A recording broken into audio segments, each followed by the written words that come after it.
మన బాలకృష్ణ గారికి ఇటీవల భారత కేంద్ర ప్రభుత్వం పద్మభూషణ్ అవార్డు ప్రకటించింది. చాలా సంతోషం. మేము చీరాల ప్రజల తరపున బాలకృష్ణ గారికి శుభాకాంక్షలు తెలియజేస్తున్నాం. అలాగే ఆంధ్రప్రదేశ్ రాష్ట్ర ప్రజల తరపున, తెలంగాణ రాష్ట్ర ప్రజల తరపున మరియు యావత్ ప్రపంచ తెలుగు వారి అందరి తరపున కూడా బాలకృష్ణ గారికి శుభాకాంక్షలు తెలియజేస్తున్నాం.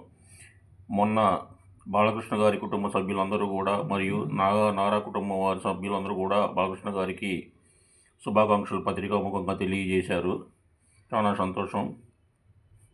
బాలకృష్ణ గారికి అవార్డు రావటం చాలా ఆనందదాయకం.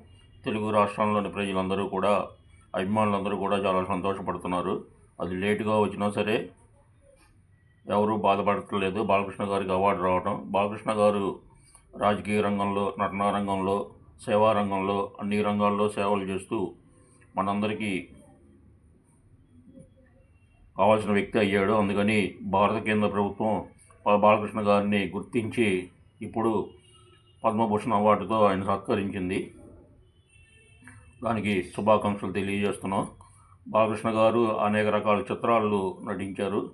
వివిధ వైవిధ్యపరమైనటువంటి చిత్రాలు, ఆదిత్య 369, భైరవ ద్వీపం, అఖండ మొదలగు ఇట్లాంటి సినిమాలు నటించారు. అలాగే బసవతారకం హాస్పిటల్తో చాలామందికి క్యాన్సర్ రోగాలకి వైద్యం చేస్తున్నారు. ఇది చాలా సంతోషకరమైన విషయం. కాబట్టి బాలకృష్ణ గారికి అవార్డు రావడం చాలా సముచితం, కరెక్టు. Thank you.